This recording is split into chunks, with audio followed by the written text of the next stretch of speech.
All right, so let's start. So, audience, there is a very exciting event, small event is there towards the end of this panel, and I want all your attention and just participate in that event, which is audience event, will happen towards the end of this panel.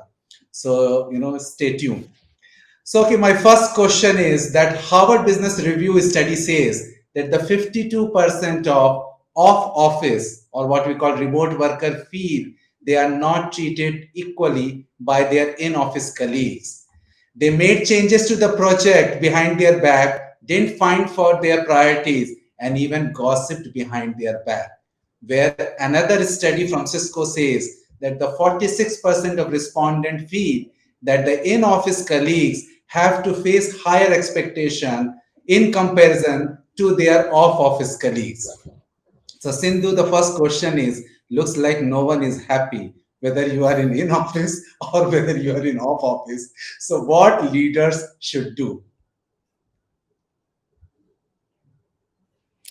Yeah, that's. I guess it's a point that's coming up multiple times, right, Utkarsh? But at the same time, I think it was almost overnight, right, that the entire world across various industries very quickly adopted this remote working, right, and also we all adapted ourselves to this new normal as we call it, right. So it was almost, I think, like a knee jerk kind of a change that everyone kind of either willingly or unwillingly got used to.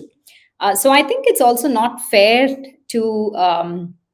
To expect that this would be a smooth transition for everybody involved, right? And I know it's close to 20 months now that we are all in this mode. But I think if you also just think about the change or the kind of the scale of this, the magnitude of what we are dealing with, we still need to deal with this with a lot more empathy at all levels, right? Because there's indeed a lot of learning that's happening in the process. I think if the pandemic has taught us anything, it is to be more empathetic with the people who surround us. So, as leaders, I believe it's our responsibility to create that environment of trust, create that environment of empathy, Utkarsh, where each individual can bring their best selves, do not feel left out, right? Like in the case you mentioned, and also get access to a level playing field, right? Because if people do not have that sense of equity and sense of justice, they will quickly lose motivation. And so, as leaders, it is very important that we also find ways to be especially sensitive and also inclusive about how you refer to team members and also how you treat them. And we all know that the future is hybrid. And though we all possibly have some playbooks from HRs and HR teams and all that, um, I think it really depends also on the conditions in which each team is evolving in that journey, right? And leaders have a very critical role in deciding this future, Utkarsh. Okay, good. So, Hari, just taking this forward, that in this hybrid model where you have, home culture also plays a role. Your home, values and beliefs which are there from your childhood, because now you are in a home environment, you are in a very familiar environment, and then we see a value system which is from the organization. So, whenever we used to enter office, we know that we are entering the office and there is a value system which we have to follow in the organization. So, how leaders should be able to preserve and propagate company culture in this remote off office and in office, mix? Yeah, I think if you, at least the way I see it, Utkarsh, the skills and the behaviors of leaders are really no different in this hybrid world than in a purely in the office world, right? So even though there might be slight differences in the way in which you practice them, I think Sindhu touched upon many of those things, right? This notion of empathy, servant leadership, respect for the individual at all times. And fundamentally, I think at Walmart, we have a saying that you should always assume positive intent on the part of everyone. So go in assuming that everyone is here to do their best. They're all working towards creating a better organization, serving our customers better. And if you start from there, then it becomes easier for you to put yourself in the shoes of the other person and say, okay, why are they saying what they're saying? and how is it that their approach could potentially serve customers better than whatever you're suggesting, right?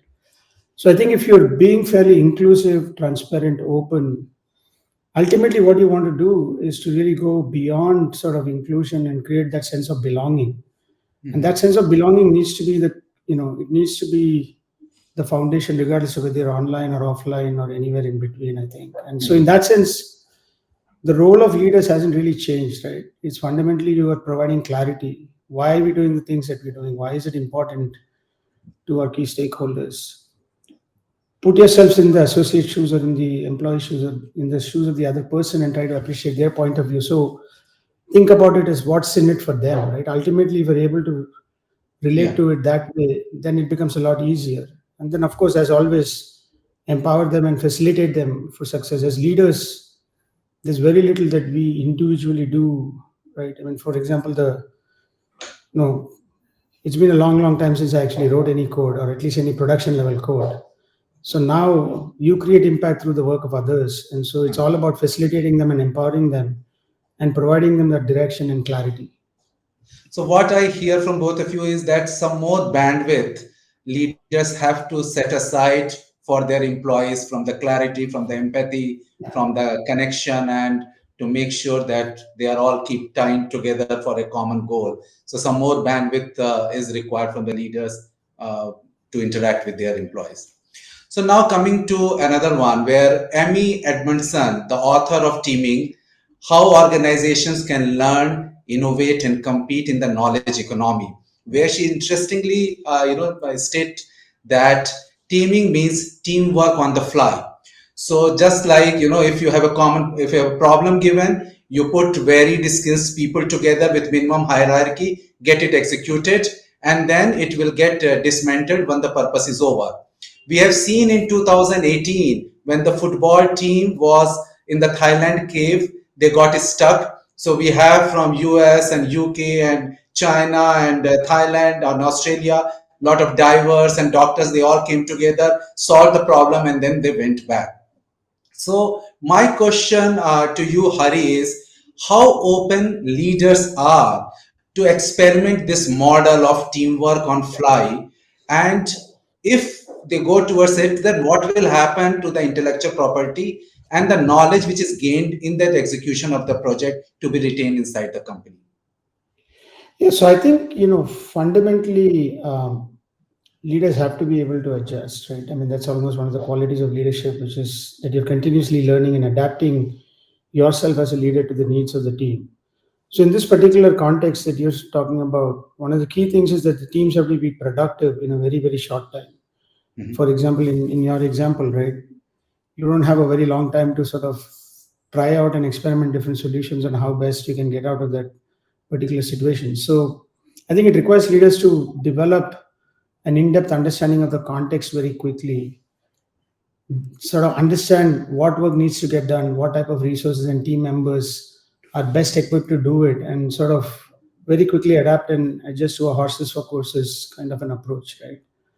Second, I think, as always, especially so in such a situation, is to be very, very upfront in sharing your expectations, right? Being very transparent and open on what is expected and what is it that you expect as a leader, and also what is it that you're putting in it yourself, right? So being very clear in saying that, look, as a leader, this is what I see as my role, and this is what I will commit to doing as well. So it is very much a two-way street, right? It's not all about just hierarchical top-down control. Okay. And of course, you have to assume, just like in any group, but again, the situation here is exacerbated because of the very short duration that you have for people to come together and form the team. There will be different levels of priorities and commitment. And one of the key leadership skills has to be on how do you understand that and allocate the work appropriately. And also, how do you determine to bring out the best in people, right? And get everyone to at least a shared understanding and a shared purpose. The minute you are able to rally everyone towards that shared purpose and make sure that they are all working towards a higher purpose, then it becomes much, much easier. So, Sindhu, the thing is that we normally have contract employees, but normally contract employees run for long because we want to retain that knowledge, whatever we have gained it. But in this type of concepts, which Amy Edmondson has said, that we will be hiring some specialized talent only for a particular project, and and then there will be a mix towards that one. So are we started experimenting it, or it is still premature? And if yes, then what leadership shifts are required to adjust and accommodate in that type of situation? Yeah, I think Hari covered most of the aspects, Utkarsh. But if I were to add, right, I think accountability, no matter how teams are formed, how it is kind of, I mean, many times, if forget internal or external workforce, we are many times talking about virtual teams coming together, right? That's very normal in organizations. And here again, I think accountability is key, right, to any team's success. So I think it's very important to build accountability into teams, no matter where they work from or what part of the organization they belong to. I think it's very important to also remind people, right, that their work matters. Hari talked about shared purpose, and to also be able to translate and remind them how important it is to the company, to the team, to the project that you're focused on, because. If you ask me, if purpose is the big picture, right, of how things matter. I think accountability is the mechanism which you can use to operationalize how that work matters, right? So that I think that's very important. And one more thing I'd like to add is, despite all the efforts, that one of the major problems definitely teams today face is the interconnectedness, right? And that lack of that social capital, because many times we see that, right, when people are not in the office, they don't have those very, how do you say, automatic opportunities to just network, find out what's happening. Hallway conversations are missing. You run into colleagues just at the work cafe sometimes, right? And this indeed impacts the work, the understanding, the outcomes of what you want to achieve, which also means that leaders in these contexts have to play a very, very proactive role in keeping people in the loop. I think this is also what Hari was saying, in the know, right? And also sharing constantly, even if you feel you're repeating yourself, that's completely fine. And also being able to ensure that every team member are in the know of everything, right? Sometimes it's good stuff, it's sometimes it's not good, the bad, the ugly, everything, right? That's part of it. And what that translates into is the openness, and I think that's a very primary ingredient, Utkarsh, of trust, which is also very critical to building those kinds of very successful and happy teams. And hybrid, and I don't mean to the classical way of how we refer to as hybrid. I'm talking about teams in general. Maybe it comes together very quickly, dissolves, that's fine. But in that context, that shared purpose, the full openness and trust and the accountability is very important. So it looks like the leaders are open to experiment newer and newer models of teaming, and the whole I thing think is we that have, the leader. I don't think we even have a choice, right, but to Yeah, adapt. exactly. Yeah, That's what and I think the sooner we accept it, the better for the teams and Yeah. also the okay. organization. Yeah. Okay. So now here you have a choice. A Microsoft survey says that the 41% of employees are thinking of quitting or changing profession. What is triggering this wave, and how leaders can respond to it? Sindhu. Yeah, that's true, Utkarsh. I think the industry as a whole, right, has definitely seen significant attrition since the pandemic first hit us in 2020. I think relatively in 2020, possibly the attrition was kind of muted, but definitely picked up in 2021.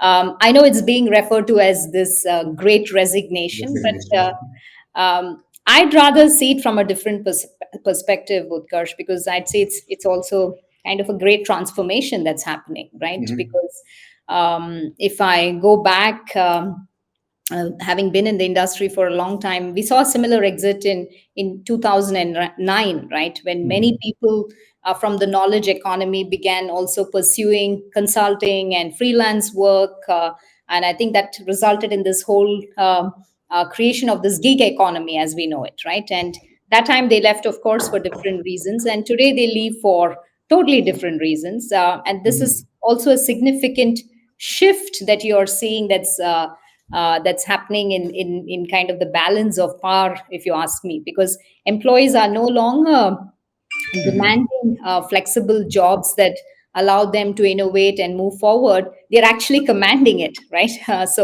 Yeah. employee experience has never mattered more than it is today. It's highest, right? And employees today clearly want to have flexible arrangements that really allow them to bring their best, to also choose what they work at best. And so flexibility also becomes very key in the new context, right? So In Sindhu, addition, one minute. Is it a à la carte or it is a set menu for the employees in it, this it, time? it depends, right? Because it's also employees want to engage in innovative work that's very high on their agenda, and to your point, right, being productive and making meaningful contributions to the business, that's how high value. And this is the conversations that we have across the board, right? And I think all in all, I'd say to remain vibrant in one of the toughest job markets today, I think all of us organizations need to get on board with this new flexible work models that's driving the future of work, right? And also leverage that to cultivate a workforce which is also flexible, but also empowered at the same time, and to adapt to these changing conditions, because we all need to move our businesses forward, right? Yes, that is true. So, Hari, what is your opinion on this topic? And with the So I learnings in think, the last few months, with this great resignation which has triggered, and how you yeah, will be taking it up? no, I think Sindhu made some great points, right? But I just want to take a step back and sort of give a little bit of context, right? Mhm. If you look at it, there's two fundamental trends. One is obviously COVID, right? Whenever a life-changing event happens, then people are forced to change their behaviors very drastically and in a very short period of time. That Mhm. automatically leads to a reevaluation of their priorities, their lifestyle choices, and almost starts to have some raise some existential questions, if you will, right? It's Mhm. very hard to not reevaluate when something like the second wave of COVID happens, and everybody has someone relatively close that was impacted by that in a fairly drastic way. The other trend, of course, is the fact that, and again, Sindhu talked about the gig economy, but if you fast forward now, every company today is a technology company, right? It's no Yes. longer the case that no one is untouched by technology. And Mhm. technology, as Mark Anderson says, software is eating the world, which means that the demand for talent is the appetite is voracious, and therefore that also creates an additional pressure, right? Mhm. So the way I think about it, and Sindhu's absolutely spot on, right? We're still learning, and nothing is necessarily certain, but trends do indicate that flexible work is here to stay. The talent environment has fundamentally changed, and you have to really align people and create this notion of shared purpose, focus on a much more holistic experience that you can offer them, as opposed to just compensation or just quality of work or any one of those unidimensional approaches that we used to take, right? Mhm. And fundamentally, I also think that the reality is also this, right? I've been doing a little bit of reading, and one thing you realize is that some behaviors change and some don't. And there were some examples that have been drawn with the tuberculosis pandemic, for example. Mhm. In the aftermath of that, mothers literally stopped kissing the children, people stopped shaking hands, Mhm. and that's what led to, for example, hygiene practices being Mhm. developed around waste disposal and so on. As an example, right, spitting prior to the TB epidemic was very, very common even in the West. Mhm. And post that, it was almost sort of completely stopped, right? Because there was a very conscious effort that there was a better understanding of what can cause and spread disease and so on. But other practices like shaking hands came back to normal within like 2 or 3 years. Mhm. So the point I'm trying to make is that pandemics tend to be remembered very differently, right? And as an example, when COVID happened, everyone talks about the Spanish flu in 1918 and 1919, Mhm. 1920. But the reality is there was the Asian flu and the Hong Kong flu after that, in the early 50s, which ended up killing like 2 to 4 million people. Mhm. But no one talks about, I mean, much more than what COVID has done today, but no one talks about that, right? So to me, it's still very much a work in progress. It's very interesting to see how collective human memory works. And I think it tends to work in much more non intuitive ways. And so, who's to say what will happen 5 years out? And the best way Okay. to inoculate ourselves, so to speak, is to continuously learn, be very flexible, and be very open to change. And those are exactly the leadership qualities that, and indeed, human qualities that will always be in demand no matter what the situation is, right? So you mentioned about the Spanish flu. So let me give a report from Thomas Garrett, who has studied the Spanish flu impact on economy, and he said that post 1920, the economy really bounced back with a very hot job market and higher Yeah, wages. And what we are yeah, seeing it in the last year. Hopefully, this is the last year of the COVID pandemic. We are just seeing the same pattern, that the yeah, hot job market and higher wages, which is what it is happening on that part of it. yeah. So Very we true. have discussed about a lot of expectations we are putting it on leaders, which we are now talking more openly, and that's what talents love to hear about it also. So actually, we are seeing three-dimensional shift. The traditional concept of workplace has changed. It is not only restricted inside the office. The traditional definition of teaming has changed, which is not a group of people for a common goal within the organizational boundaries. That has changed. And also the talents who used to equate work with life, now their priorities are also changing. So I want to know, Sindhu, when you are hiring new leaders or promoting new leaders, what few skills which you are going to emphasize more in this decade, giving the current situation and the shifts which we are seeing it vis-a-vis in the previous decade?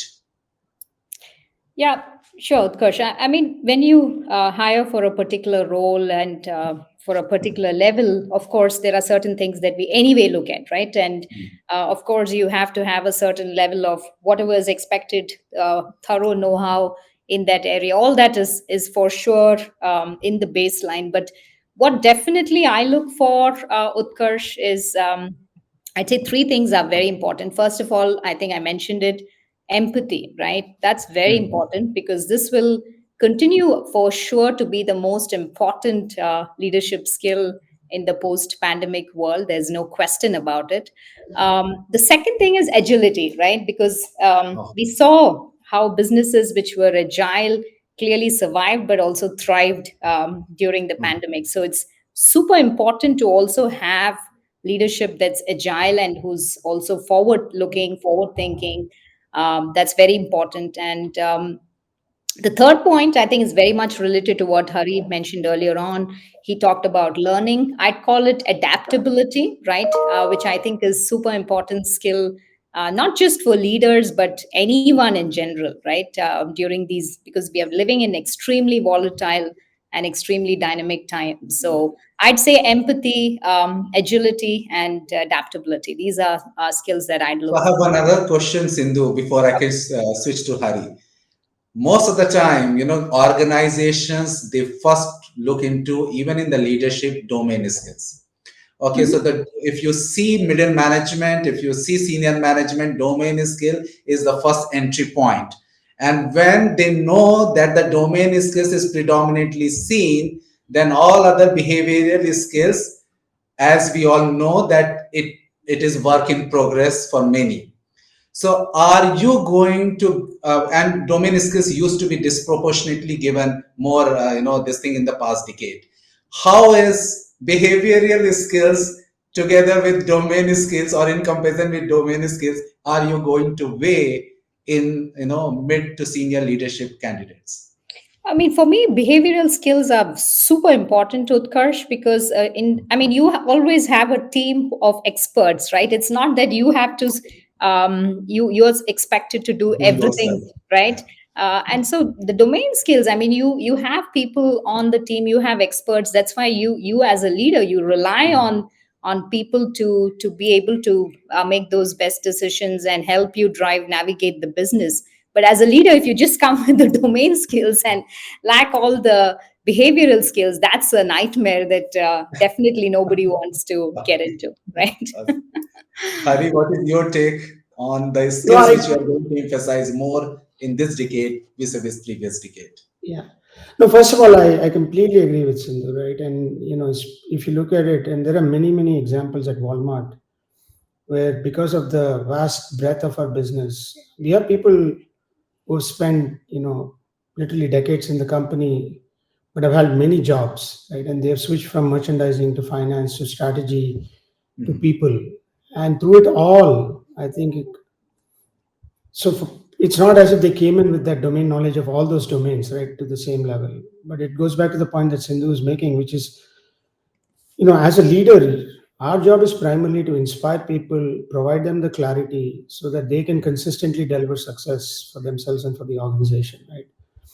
Which means fundamentally what you're looking for, in addition to empathy and transparency and many of the qualities that Sindhu talked about, is ultimately you have to be passionate. You have to believe in the purpose, because unless you believe in it yourself, you cannot inspire and lead the way, right? And Yes. that also means that you have to be very self-aware, right? You have to know sort of what your own strengths are, where your opportunities are, and once you have that level of self-awareness and the passion, then the next thing I would say, in addition to empathy and extending that empathy point that Sindhu made, is really this notion of servant leadership, right? Really looking at it and saying, look, my job here is to really help everyone else be successful as a leader, and therefore I'm here as much to serve, right? Leading by default is essentially serving your associates so So, that yeah. they can do the best job that they need to, right? And as long as you're able to do that, and then you can create this shared purpose, like I was talking about, there can be a lot of collecting and collective learning in a very, very uncertain environment, right? And that in turn will lead employees to become a lot more loyal. They will be a lot more supportive because they understand and they feel that they can connect the dots and see why what they're doing matters and how it's creating impact for the customers, for the stakeholders, and others. And lastly, the point I want to make, which is very important, right? And sometimes we forget that, like anyone else, every leader cannot help others unless they help themselves, right? To begin with. Okay. So it's very difficult, right, to be Yeah. empathetic or cheerful or positive or passionate Yes. if you Uh, yourself are totally stressed out and concerned, right? How many times have yeah. we sort of been in a situation where something happens at work and you turn around and potentially, the next person, whoever that is, whether that's your spouse or your kid, will get a very sharp retort from you, and then you step back and take a look and say, what did I just do? So I think that notion of being able to ask for help, being That's able it. to help yourselves, so the people who are aware of themselves, who are at ease with their own sort of state of Okay. being, can often be the most supportive and caring managers, right? Okay, good. So let's go to the viewers. So viewers, we are going to have an opinion poll, and the same questions I will be asking the panelists also. So if you can go to the poll, on the poll tab. So can you publish the first poll, please? Yeah.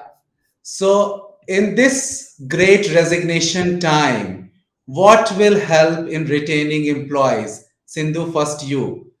Okay. And it is basically the compensation. We have to do a short term compensation change, or we have to change their work environment or work project in that way. Or the third one will be that can we make their professional development plan and act accordingly.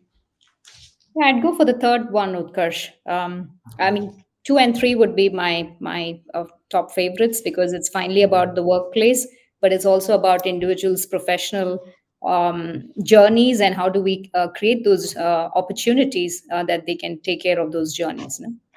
What about Very you, long Hari? answer. Yeah. I agree, and I think this is what we've been hearing from our associates as well, right? When we conduct engagement surveys and the voice of the associate, what comes through loud and clear is that I really need someone who's taking an active interest in my career, in my professional development, and the more that we as leaders are able to do that, the more engaged employees are likely to be. Okay. Good. So I think viewers are also preferring 65%, and the LinkedIn survey has happened sometimes back, and they said that 90% of the people will stay in the organization if they can see a long-term professional development plan. So with that, we can pose the second question. Okay, as per Forbes article, innovation takes a hit when working from home. If true, a year from now, work from home will be few days in a week, few days in a month, or will be granted on a case to case basis. A year from now, if innovation started taking a dip when people are working from home, what is your take, Hari?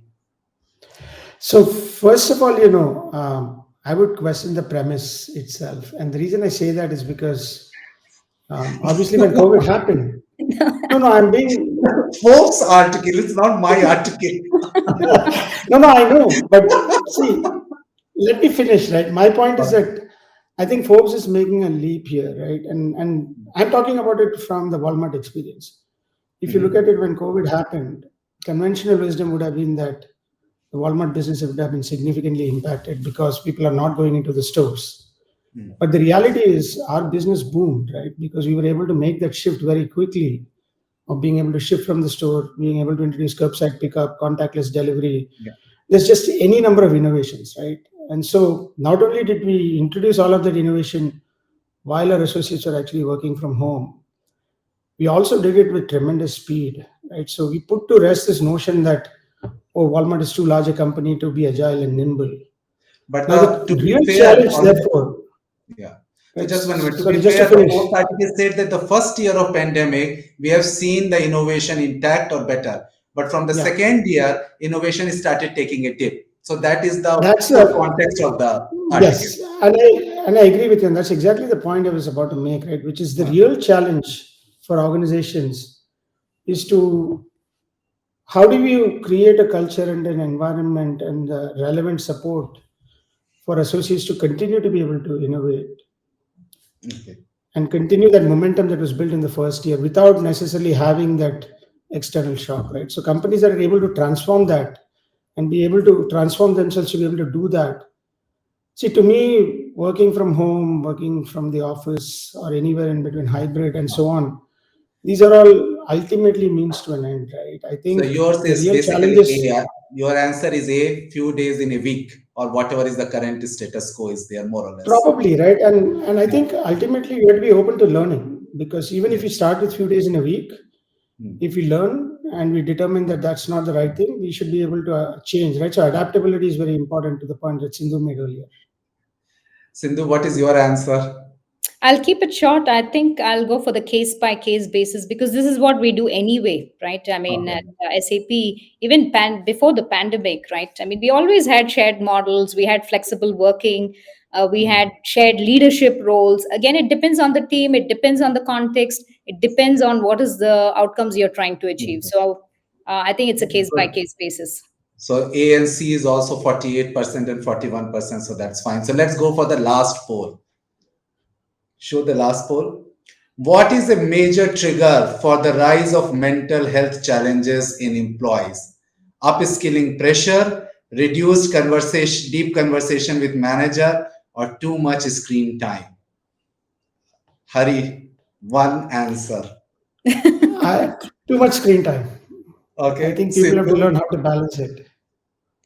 I'd say reduced conversation still, I would with call managers. out screen time for sure, but I think people need to be heard. They need, like I mentioned earlier on, right? They need to understand what they're doing. How does it map to the larger context?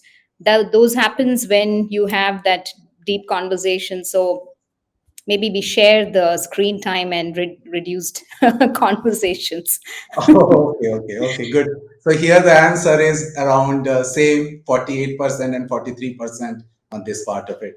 So with this, we end up this panel discussion and thank you, Hari and Sindhu. It was quite You're welcome. interesting and quite a lot of takeaways are there, what leaders should do in these times. And so thank you for, coming for this panel discussion. Thank you so Thank you, much, Sindhu, and Utkarsh. thank you, Thank Utkarsh. you, Hari. Thank you so much.